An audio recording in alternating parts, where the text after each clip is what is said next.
If you've been wondering how you can make alternative income using real estate, you are at the right place and welcome. And my good friend, if we are meeting for the very first time, well, I am the founder here at the TJ Tribe, and I have been doing this business myself of buying real estate, particularly to rent out to families, to student accommodation, and also I do what we call flips. Our weekend videos, which are generally a little bit longer, are full of real life teachings of recent projects done with people like me and you, and we do this so that you can be able to learn from them. So I'm excited that in today's video, lean in. Yep, I do say that because it's full of value in it. So if you have to replay, my good friends, please do that. And above that, if you have any questions, whatever questions that you might have, there's no question here at the TJ Tribe that is dumb, or don't be shy to add in a question in the comments below. Please ask your questions and together we can be able to learn. And that's what the TJ Tribe is all about. Iron sharpening iron from wherever you are, right here at the TJ Tribe. My friend, let's go. We all sign contracts, and that I want to caution you guys that even when you're signing contracts, you should be careful to understand what is in the contract. And if you don't understand it, what do you do?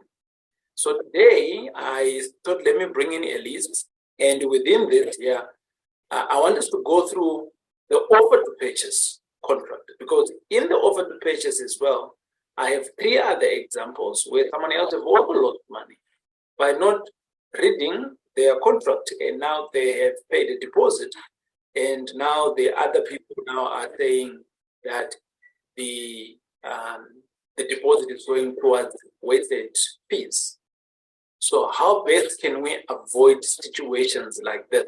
Because we all find offer to purchases here. So how best can we avoid this, and how best can we play in this space, safeguarding our money, safeguarding our business, safeguard our interests?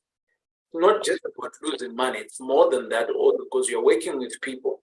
So when you are saying something and then you push back to not doing it, you're working out of bad faith. So how best can we do good business practices? Because contracts are there to endorse good business practice so that you do not go back on your word, because now it's in black and white.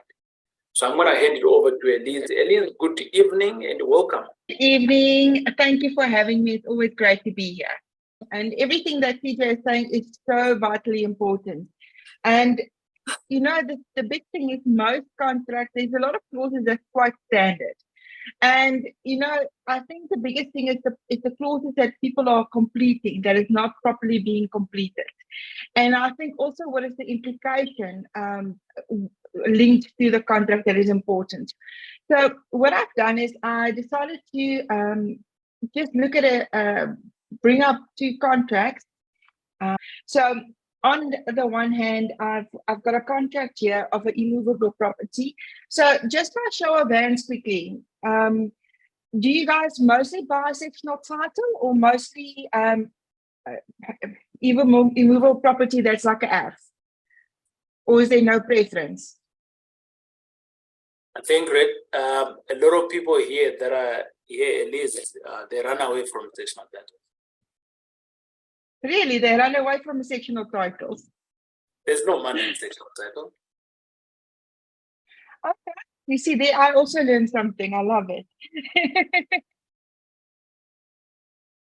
Okay, great. So I've got a OTP here for a immovable property. And of course, the first part is just the parties. Now, again, like I said, is, you know, yes, it's sometimes they change, they've got logos on it, but the principal items usually should be there, because what I've seen is most estate agents and so forth, either they're using a brand or they bought it from TPN. If it's a real small agency, you know, this is the things just to look out for.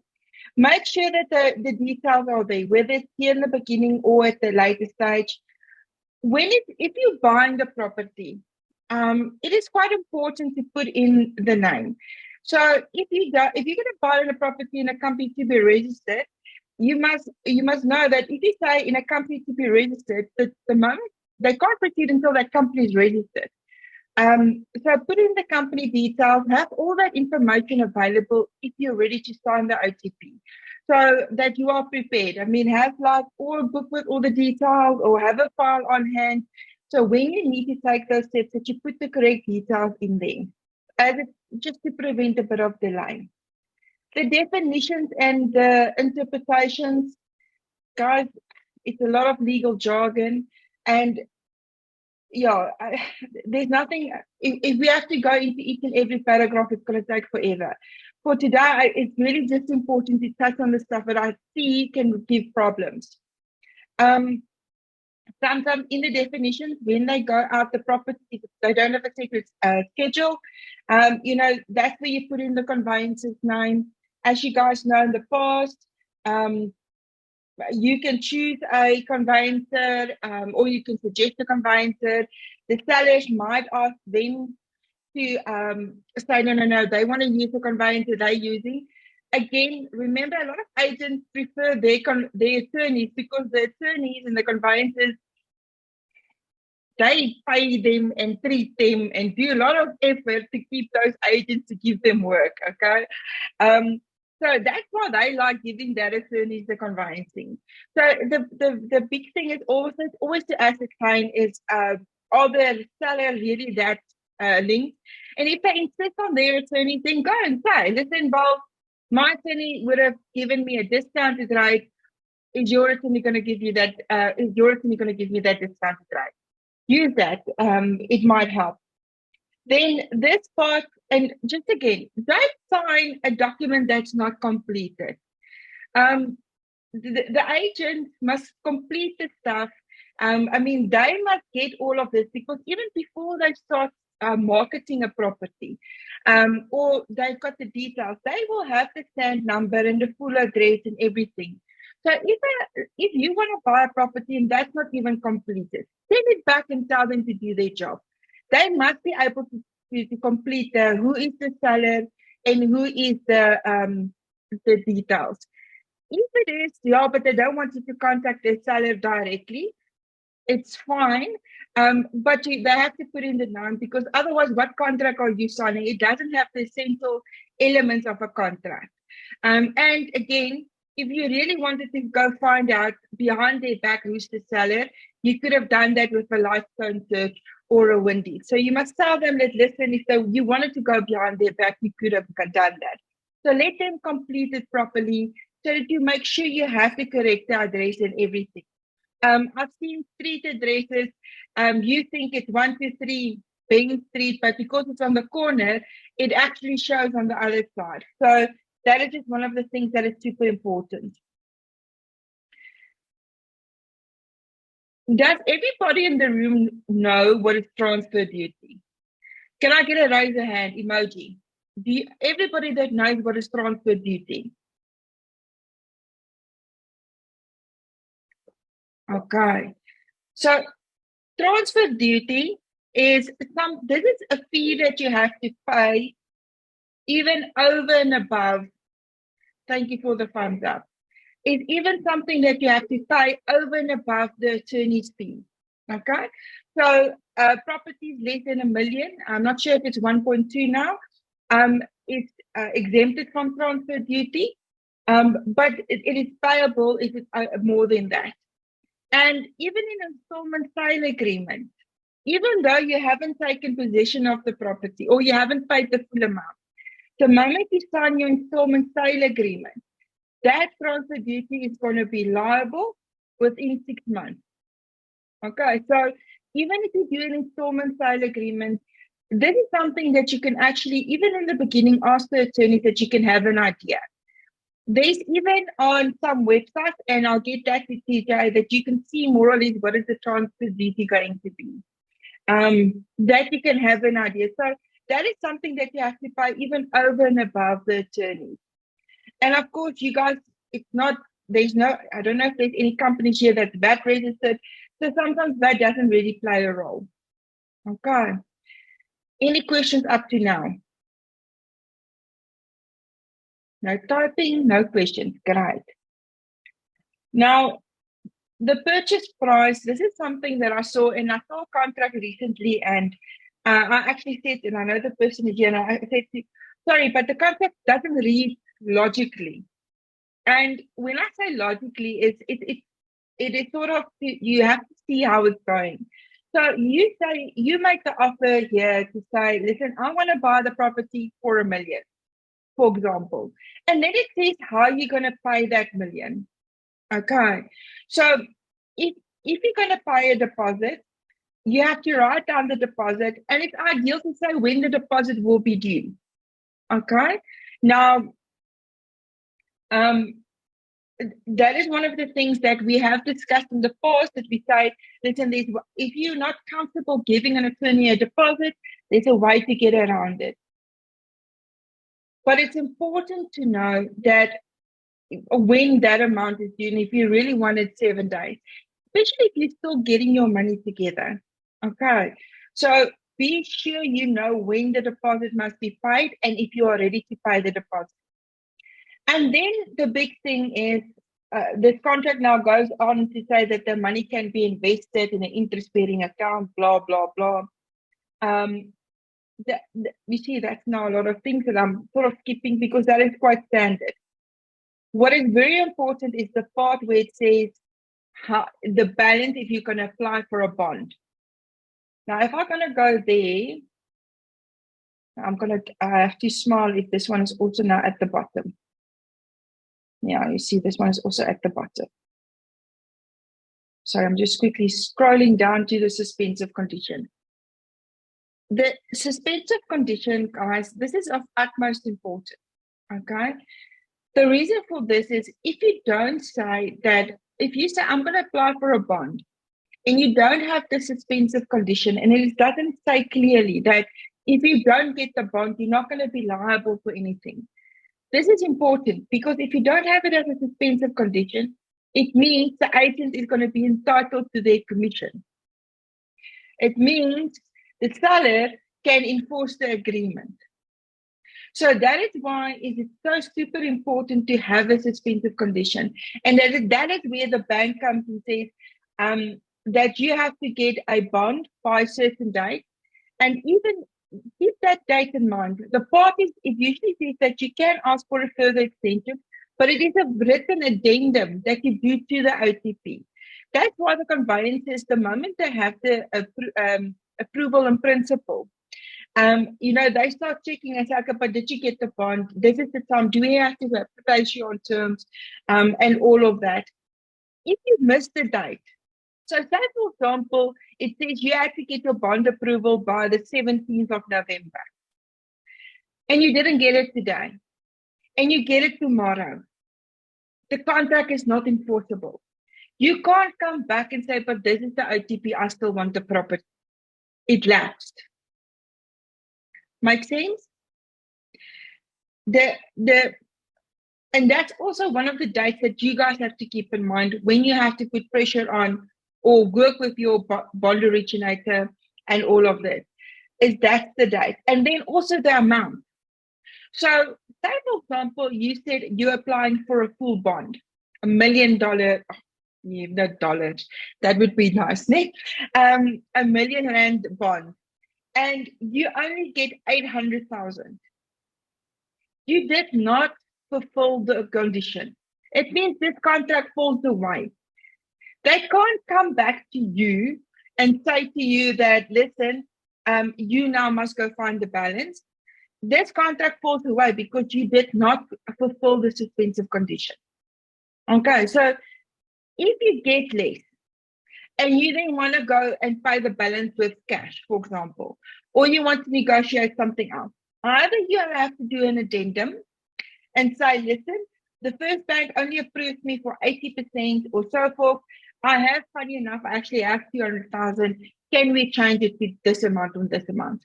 It's then their choice whether they want to purely do an addendum to update this OTP or whether they're going to make you sign a new OTP. And knowing most people, they will actually just let you sign a new one. If the date is extended via email, is that acceptable? Yes, it is. So what they do is, I'll just want to say here, let's see which is the correct one. Sorry, now you guys are seeing me frowning on the screen. Usually it will stipulate that the parties by agreement can give an extension. So as long as it's in writing, it is all good. So they will usually send a letter say the parties have agreed that they will do an extension. So as long as it is in writing, it is sufficient because it can be added to the agreement. Okay. The other suspensive condition, I don't know if this is something that you guys really deal with, but that is if you want to say that you want to sell a first property first before you proceed with this OTP. So that means that if you didn't sell your first property, this property doesn't become in play. Okay, so that is one of the things that has to play a role. I just want to quickly say another thing. We were talking about a sourcing agreement and an agent's commission. There's a difference with regards to the mandate and the sourcing of the deal and so forth. So always make sure as to what is the terms. If you have, if you say they secure, the purpose was to secure a property and you sign an OTP because you on the basis that you think you will qualify, then you can be held liable for the fee you have to pay. If, for example, most agency on the other hand say if the OTP doesn't fall in place, they're not entitled to their commission. Okay, so just look at that wording. That is very, very important. So one of the things that is very important is that you guys just see what has been confirmed. And then the transfer. So the property will transfer, when it's registered at the deeds office. Now, all of these are quite standard documents, and I will gladly share this with all of you guys. One of the things that is important is this paragraph of possession, risk, and ownership. This says when you're in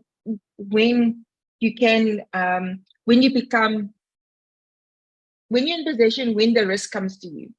So remember, ownership only comes to you when the transfer happens. In an installment sale agreement, you have to make sure what they stipulate about the possession, the risk, and the ownership, and whether you are allowed to make renovations or changes to the property. If they allow it, also see what is the consequences. I've seen contracts that say you are allowed to renovate and improve the property, but should the installment sale agreement for any reason be cancelled, you will not be able to claim for any of the improvements. You don't want something like that. Okay? If the property was worth 800,000, you start doing renovations, it's worth $1 million, and something happens and the deal gets cancelled. You have to get some sort of remuneration or some money back because the owner is getting enriched. Okay, so always make sure that you take that in mind. If it's too high risk, George, I know, for example, your property, you guys can do renovations because the transfer is going to happen. Then it's fine, go ahead. But if it's still in the beginning stages and you're not sure whether this deal is really going to conclude to the end, be careful not just to go and renovate, or you must know you have the risk of losing. Should you proceed with the renovations and you don't, in the agreement says you can't claim it back. Okay, so that's the other thing that is quite important and something to take note of. Occupation, rent, and so forth. Now, guys, just keep in mind that it says usually you have occupation on transfer. If somebody's in the property, and we all know how it happens. You follow the process, then they hand it in. then it goes on to level 1, 2, 3, who knows, and then it goes on prep. So when they start, they can give you an estimation as to when will the property be transferred. But don't expect that if you get the message now 1 o'clock on a day that the property's been registered in your name, you run to the property and say, listen, can I move in, if you know it was occupied. Okay, so ideally from the beginning, especially if they said they're ready to lodge the property, make sure that, listen, are they moving out? If you want them to move out, if it's tenants that you're taking over, then that is fine. It's not going to have an impact. But just keep that in mind. If you don't think you're going to take occupation, okay, or ideally you don't want to take occupation before registration, so you don't know, sometimes weird things happen. The frustration that everything is ready, you wait so long, and then we find out the title deed is missing. That's a super frustration. And I purely think it's just bad administration of somebody's part. But unfortunately, it happens. Then what will happen? Now they have to advertise for 2 weeks. Then they can make a copy, and then they can proceed. So if you want to do, rather while you guys are on good terms, rather negotiate the occupation then in the beginning. Even if you make the joke and say, well, I don't intend occupying the property, but so let's agree on 8,000 Rand on $1 million Rand. Why do I think of dollars? I must pay the lot though. You must agree on the occupation rent beforehand, because if you do it at a later stage, maybe they become a bit greedy, or they're a bit more desperate for money, and then they want more, they want to take a higher amount. And because the parties haven't agreed, there's nothing that can be enforced. So remember, don't just leave it out. Don't just say not applicable, because you don't know what's going to happen maybe in 3 months from now. So if you want to use the standard 10% from the purchase price, that's a negotiation point. Make it less if you think you can pay less, but rather have the amount in there. Or maybe a good thing is if you don't put the amount there, but then you're going to have a problem if you want earlier occupation. Okay. So that is the things that is very important. Fixtures and fittings. If something should be added, changed, or anything, list it, okay, or delete it. This one has gotten a whole lot of stuff. I remembered with when I bought my house, there was a lot of stuff, and when we arrived, a lot of the stuff was removed. And, it wasn't things that were specifically mentioned. So then the argument happened as to whether they allowed to and they can put it back and so forth. So do a proper thing. If you see there's something that can be removed, maybe mention and let the agent write it down. Okay, list it. Don't rely on, but I told someone. It's always gonna be a possibility of your word against somebody else's. Okay.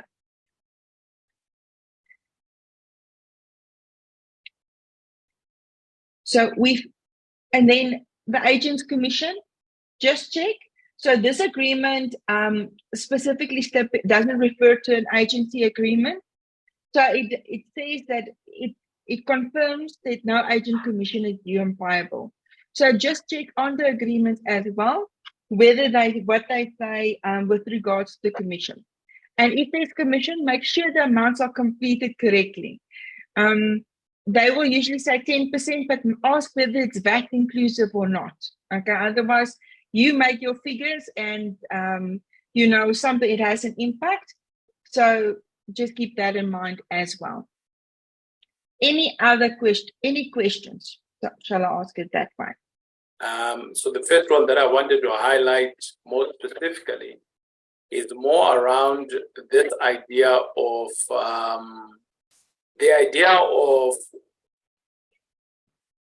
sometimes when you're negotiating, so for instance, you have gone onto a property and now I don't like paying occupational rent.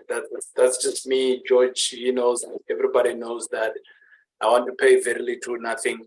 So that's number one. So I want to already to have put it in the contract, right? But I'm finding more and more contracts that are coming. It's almost like agents are becoming clever these days. They fill the contract for you, and I'm finding that a lot of us, we are now becoming, I don't know whether it's scared to amend what is written on the contract. And at least at one point, me and you, we agreed that after a contract was so written over and over and over and over, we decided, no, we now need a new contract. And I'm seeing that there's quite a lot of people that are scared to amend the contract, to cancel and write what they want. Is that allowed legally? Yes, definitely. Remember, they are making the offer. So the agent is completing everything that they think they want. And they're supposed to actually listen to you as the purchaser. And from that basis, they're supposed to complete the form. But if they completed stuff, because that sometimes very often happen, is they complete whatever they think they should add. And if that is not what you want to add, you are entitled to scratch over it. Remember, you make the first offer, then it goes to the landlord or the seller, and then they only sign. So at this stage, it's only a draft. So this is the time to sign. You can't go, if you now made an agreement, if you send it to the seller and he makes material changes, then it has to come back to you. And you have to see whether you agree with those changes or not. If you don't, then the agreement is not enforceable. Or you can make a counter proposal again. But you can't then put something, they sign it and then want to change something, because then you can't. Then the clause will say, this is the whole agreement, parties agreed. You can't now afterwards going, oh, I forgot to put this in, can we add that? That's additional. You are taking words out of my mouth there, Elise, because I was going to give you an example of someone who is buying a student accommodation, and within that student accommodation, they've agreed on a price. Let's just call it R1 million. And upon that, they have now agreed, and this thing is now already with the banks. And now this is someone that is not in our community. And they came to me and they said, TJ, can you have a look at my deal? And I looked at it and I said to them, oh, you forgot to add furniture. So you're going to need, it's going to be like a 30 bed. So you're going to need furniture. Roughly, let's just call it 4,000 times 30 beds. And he says, no, I don't need to, because the place has furniture in it. And I said, yes, but your contract doesn't say that you are buying it with furniture. And he says, yeah, but I went to view it with furniture, right? So I then said to him, no, you need to actually go and ask whether you can amend. But this is after the fact.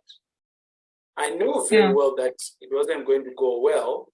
And I want to position that question to you to say, can you negotiate after the negotiations? And listen, nothing prevents you from asking.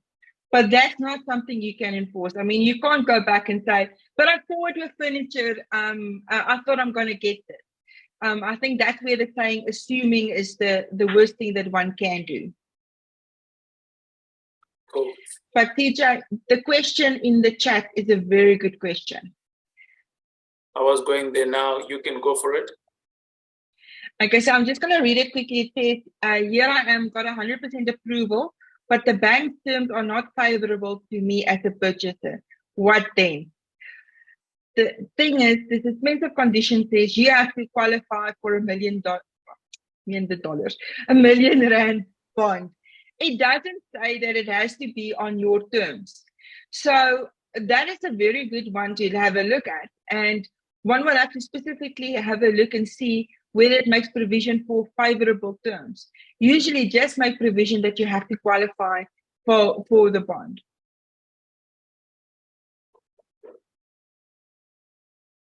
So that is something I mean, this is a very unique one. And I don't know if any other people ever had that problem, because I think usually what happens is people just don't get it. So you wanted to say something. I would love to hear your feedback. Yes, Elise, thanks for that. From my side, I always check that one out, and specifically amend it to suit my requirements. Okay, that's very clever. I mean, like I said, I've seen a lot of contracts, but it usually say qualify for a bond. It doesn't say, it doesn't have that extension. So I think that's a very valuable one. And definitely, I'm also going to look for that in the future. I apologize for disrupting this hot conversation, but I just wanted to make sure that I remind you of why we exist here at the TJ Tribe. My good friends, it is our mission here at the TJ Tribe to ensure that every modern family earns what we call alternative income using real estate. And if that is you, you've been wondering how you can start or how you can scale, I have a solution for you. The solution is simply visit our website. You'll see it coming through here. And the website is www.thetjtribe.com, and click on where it says book your discovery call. When you do that, actually, my friends, it does not cost you anything at all to book that slot. So no strings attached. Jump onto that website, and either myself or one of my team members will be able to help you on your next steps. So don't be that family, the one that is being left out in creating alternative income. Because from creating alternative income, that's when you can be able to create wealth a little bit later. And above that, that's when you can be able to create what we call legacy. So what are you waiting for? If you're not going to do it for yourself, I suggest that you do it for your family. You do it for the next generation.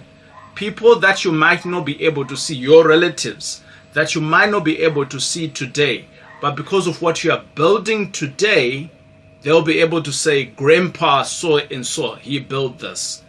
So this is what I'm inviting you to say, we can help you. So what are you waiting for? Jump on our website and we will engage with you on the call. Let's go back to our video. In terms of signing or amending the OTP that you are signing to buy the property, the one that we were talking about of the deceased property, the challenges that I had is that they send me the OTP and then with the suspensive clause in it. And then I canceled some and then I put mine in there.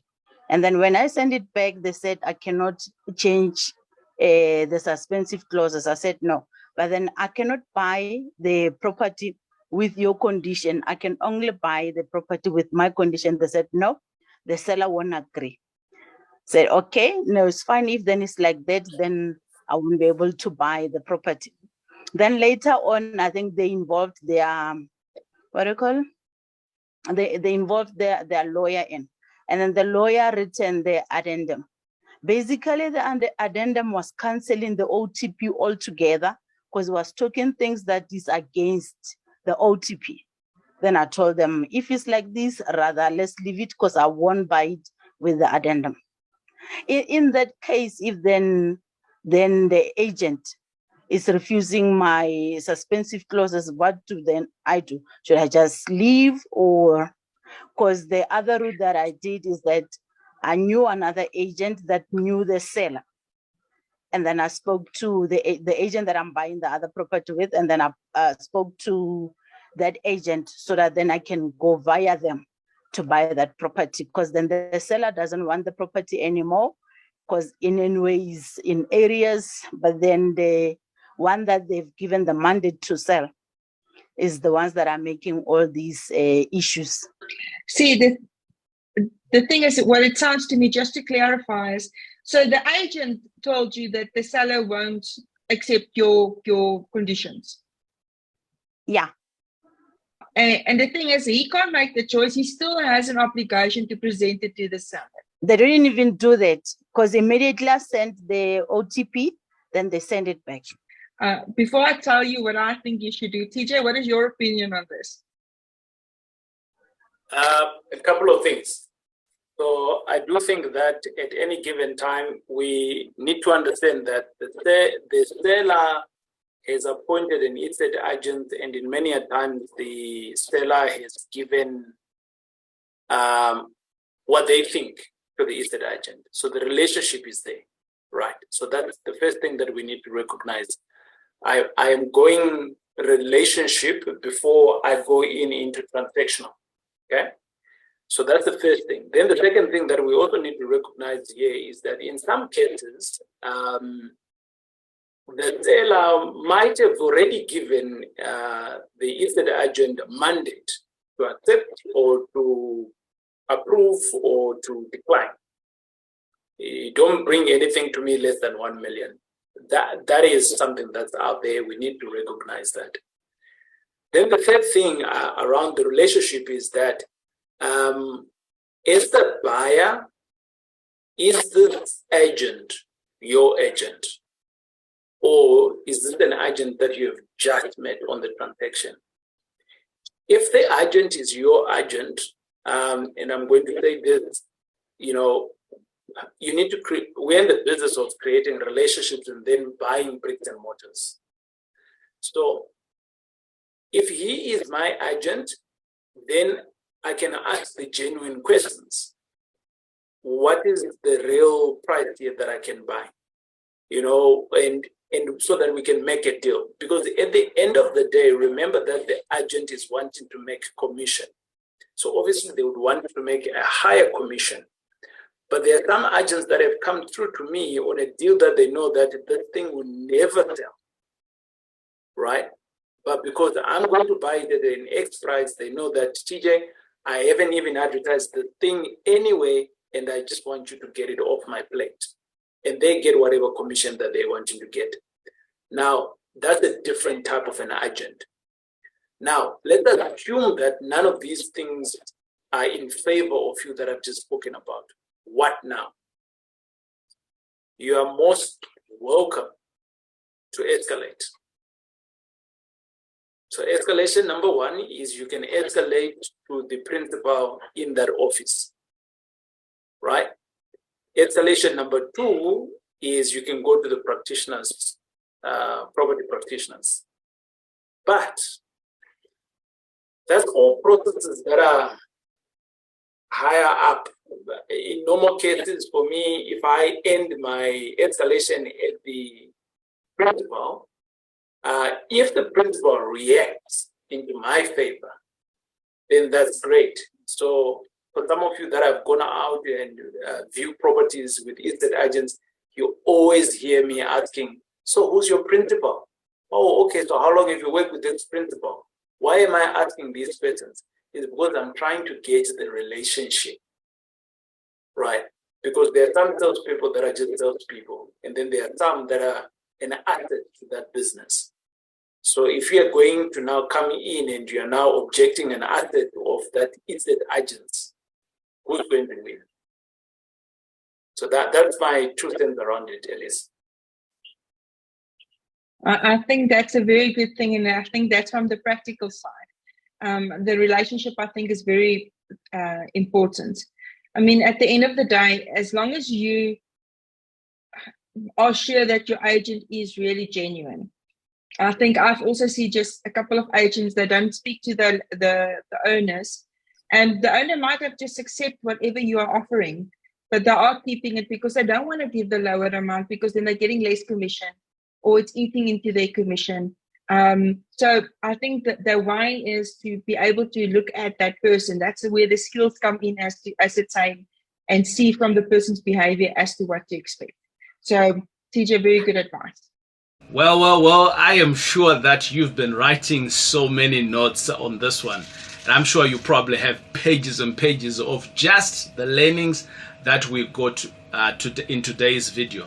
So well done in learning with us. And my friends, this is just the start. We have more learnings to help you on your journey of building alternative income. And my team and I, we want to help you, but we cannot help you if we don't know who you are, where you are on your journey, right?